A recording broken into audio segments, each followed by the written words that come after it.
Welcome to my top 10 iPhone and iPod games up to April 2012. In 10th place, the game that we have is N.O.V.A, Episode 1, developed by 9 Studios. Although I'm not sure how to pronounce its name, whether it's Xenome or Xenome, what I do know is that N.O.V.A is a fantastic iPhone game. Developed by 9 Studios, you'll find yourself in a post-apocalyptic world where everyone is dead. Well, mostly everyone, because you're alive, and a bunch of NPCs, obviously, and people you have to kill. And it's a third-person RPG game, action RPG game, where you can collect different abilities, different skills. You have a lot of different weapons, melee and shooting weapons. There are a bunch of quests, there are a lot of enemies, there's a huge area to explore. I think they said was equivalent to 3.5 kilometers squared. I think so, I'm not sure. Anyway, Xeno is a fantastic third-person RPG, a genre that is very rare on the iPhone, but this game is definitely done right and is a lot of fun, and I definitely recommend it very much. You can also listen to your music while playing it, and there's a lot of things to do inside, so what are you waiting for? Go get it. My 9th place on the top 10 iPhone games will definitely go to Prisoner 84, developed by Hidden Games. It's a survival horror third-person shooter, I guess you could call it that, or just an adventure game, where you're a prisoner which is stuck in a prison, and you don't know what you're doing there, who you are, blah blah, all that cliche stuff. The reason this game is so great is because the atmosphere and the horror of it are just perfect, spot on. It's rare to find a scary game that actually creeps you out, such as Amnesia or Dead Space, but Prisoner 84 manages to do this fantastically while being in your pocket and being a lot of fun to play. The areas are huge and fun to explore. You get a bunch of items, you can collect different, I think you can collect heads, you can collect tokens, and you can collect different outfits. There are 2 different weapons, and the story, once you get to the end, is also quite interesting and makes you want to play more of games. Hidden Games have also done an amazing job with all the different creepy things, such as the writing with blood on the wall here, and you really find yourself playing this game until you finish it, which takes between 2 and 5 hours, and you always have a piece of paper writing down different codes or drawing the maps out so you don't get lost. I definitely recommend Prisoner 84, which has recently been updated with high definition graphics. This is my 9th place on the top 10 iPhone games. The 8th place on my list of iPhone games would definitely go to the Dark Meadow by Phosphor Studios, a game that I would have paid a lot more than what I paid for it. This game basically is set in an abandoned hospital where you wake up as the last person left and the only patient, and you have some old guy talking to you through the speaker, which is also the game's main storyline. Now, story is something that's very important in games and often overlooked. However, the Dark Meadow nails this in so many different ways. The only way you find out the story is through reading little note cards left around the hospital, whether it's journal or diary entries or just like receipts. And the other way is by the old guy that talks to you every time you enter a lighter room in which monsters cannot appear. The other part of the game is combat, where you fight in an infinity blade-like way with various monsters. You also level up, you gain experience, you gain more health, you collect a lot of items, and you walk around this deserted hospital with amazing graphics, trying to figure out what you're doing, why you're there, who this old guy is, and the white girl that you saw in the trailer just a second ago. The game is amazing and I highly recommend it to everyone. I would have paid at least 20 euros for this, and it's simply incredible. Also amazing atmosphere and very scary. High recommendation from me. For the 7th place of my list, there's a shooter which goes by the name of N.O.V.A, Near Orbit Vanguard Alliance by the Big G Gameloft. Now this game, it's hard for me to say why I chose it, but it's one of the few games I actually ever completed, and it's a shooter that I've had so much fun with. It just, you know, whenever I found myself having some time, I'd fire up N.O.V.A and just play to, you know, advance to the next stage or whatever. This shooter, although some outdated graphics for iPhone right now, and N.O.V.A 2 came out as well, which most of you would probably think would be better. In my personal opinion, I think that N.O.V.A 1 defeats N.O.V.A 2 in a lot of different ways. Not graphically, obviously, and maybe not with the possibilities that you have, but the gameplay and fun of it overall are better. A lot of people call it a Halo ripoff, which is a bad/good thing. A bad thing because ripping off other games isn't exactly nice, but it's good because you get Halo in your pocket. The game also features an awesome multiplayer mode with Bluetooth and Wi-Fi, so you can play with your siblings or your family if your family play violent shooting games. on their iPhone, and you can enjoy awesome graphics for the old times, vehicle fights as you saw just there, and awesome boss fights, and quite an interesting story as well. Something I definitely recommend, and I would play through again if I actually bothered with it. Enjoy N.O.V.A.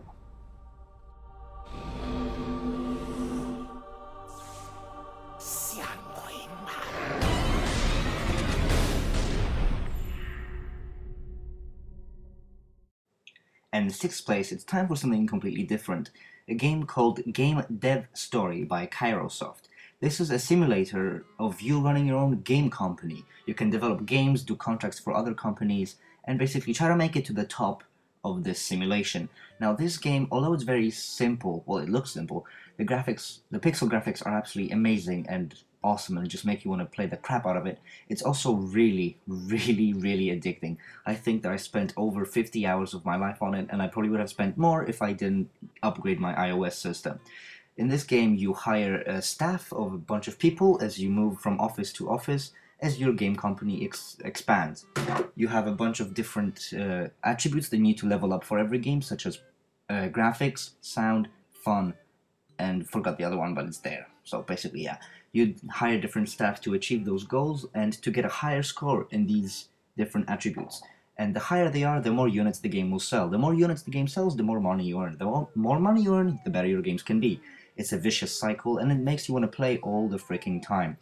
The game is developed by a Japanese developer, and so it's translated entirely into English, which is absolutely awesome. And Game Dev Story 2 is coming out sometime soon, and I can't wait for it.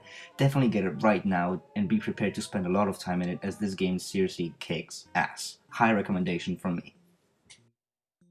Halfway through now, in 5th place for the iPhone and iPod games, we have LEGO Harry Potter Years 1 to 4, developed by Warner Bros. Now, I don't know how much more I can say except for it's a LEGO game. Yeah, it's a LEGO game for your iPhone. LEGO Harry Potter has basically the playability that all the other LEGO games have, as in you're given a certain subject, in this case Harry Potter, and you have to beat all the games, books, movies, whatever, in order. So you'll be playing level after level, which is basically scenes from the movies, and you'll be replaying them as the characters from the Harry Potter universe. Now, during the game you'll unlock the other characters, and we all love unlocking characters in LEGO games, obviously, which is what it's all about. And I think you end up with something like 160 characters to unlock in total. There's also a bunch of mini-games, as you see on the screen, with different transfiguration and putting things in places, blah blah blah, that's what she said. LEGO Harry Potter is a lot of fun, and I think the controls actually work very well. As you saw, the guy was dragging his finger around and Harry Potter was following it. There is also a D-pad function for those that don't like that option, but for me it works perfectly fine. There's also a bunch of boss battles, which anyone that has played a LEGO game before will know. There's collecting lots and lots and lots of LEGO coins, or studs as people call them, which unlock things in the shop. You can unlock specific bonuses, as in the console games, which are also really fun and add to the cuteness and playability of these games. Unlocking all of the characters is very fun, and also helps you unlock other characters. It's another vicious cycle, but it's something that I really enjoyed, and just playing through all the Harry Potter movies as LEGO characters is amazing enough, and having it in your pocket just adds to it. Another recommendation. My god, this game is amazing. In 4th place we have Superbrothers Sword and Sworcery, developed by Capybara Games.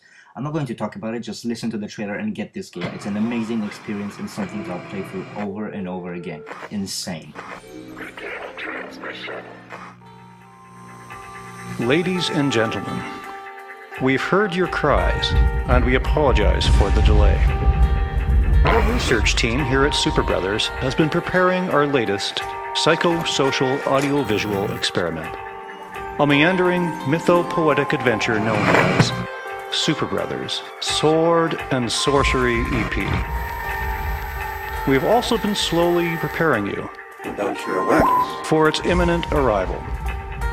According to our records, in your hand, in your briefcase, or somewhere in your home, you already own the touchtronic machinery required for participation.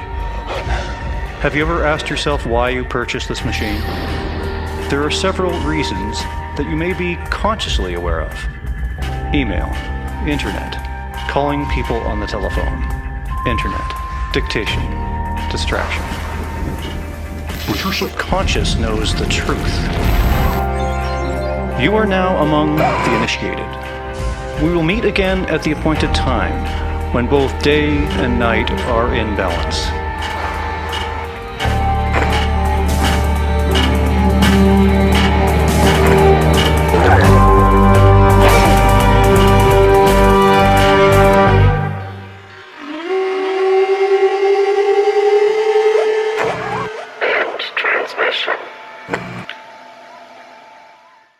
Honestly, get Super Brothers. Anyway, third place of our list, getting to the end now, is Soul Calibur, developed by Namco Bandai Games. How much can I say about this which can be said? Basically, it's Soul freaking Calibur. Yes, the original Soul Calibur released on the Dreamcast is now in your pocket. Or if you have an iPad someplace bigger like your bag. Anyway, Soul Calibur features all of the characters from the original version, all of their moves, all of the animations, except, yes, except they are made better. If you see right now when this lady stopped fighting, you will see the iPhone version. There we go. The upgraded graphics and animations look amazing and always run at 60 frames per second. This game also barely wastes any battery, which is very surprising, and I found myself replaying it over 5 hours a day with an iPhone 4S. Now that's saying something. The game features the first player arcade mode, and recently multiplayer has been added for Bluetooth. Unfortunately, if you own an iPod Touch, Bluetooth mode will not work for you. Only iPhones and iPads are able to play multiplayer. However, that doesn't really matter because Soul Calibur's single player person is simply amazing. The characters you can unlock, all the fights you can go through, the different modes, the exhibition theater, just everything in general is insane. They have every single move from the original game, every single character, they're all upgraded, and it's so much fun. Although it can be also very frustrating if you lose in a battle and you have to do it all again. I highly recommend this for hours and hours of fun. Great game. Almost at the end now, in second place, we have Aralon, Sword and Shadow, developed by Crescent Games. Aralon Sword and Shadow is a third-person RPG set in a huge world. Seriously, it's massive. The game features mounts, spells, classes, quests, items. Did I mention it has mounts in your pocket? Well, it does. It also has guilds, different reputation levels with cities, a lot of game time. Seriously, like so much game time. Basically, you're this guy, and you know the usual cliche thing: the king is evil, and you have to somehow get rid of him, but you can't because he's invincible and all that stuff. I think it has 4 or 5 classes that you can play through. It has lots and lots of items, which all change the look of your character, which is something that I enjoy. The graphics are also really nice. There's a lot of skills, there's a bunch of mounts, there's a lot of shops that you can get. Here you see an example of a mount. There's a lot of fun quests, and it's basically like a single-player World of Warcraft in your pocket. What are you thinking about? Go get it right now. Great game. And now the moment you've all been waiting for. In first place of my list is Dead Space, developed by EA Games. There are so many things I could say about this game that I don't even know where to start. First of all, the graphics. Oh my sweet baby Jesus, the graphics are simply amazing. Second of all, the story. Sweet baby Jesus, the story is so good. It happens between the first Dead Space and the second Dead Space. So if you've played the first Dead Space and you haven't yet played the second Dead Space or whatever the hell, you can play this game to connect the two. Or if you've seen the movies are also really good. The gameplay is also absolutely fantastic. It's just enjoyable, scary as hell, intense, really, really intense, and you'll find yourself enjoying it all the way. The user interface is also brilliant. It basically only has 2 or 3 buttons, I think, and none of them are for moving, shooting, or anything like it. There's a pause button, there's a button which shows you the way, and there's a button to choose your weapons. Simply amazing game, well thought of, so much fun to play. I think it's around 8-10 hours of gameplay, and you'll probably play it again just to see what you unlocked and get new weapons, get new armor, or whatever. Very high recommendation, obviously reaching number 1. Go get it right now. I think it's on sale, Dead Space by EA Games. Thanks for watching, guys. Have a good day.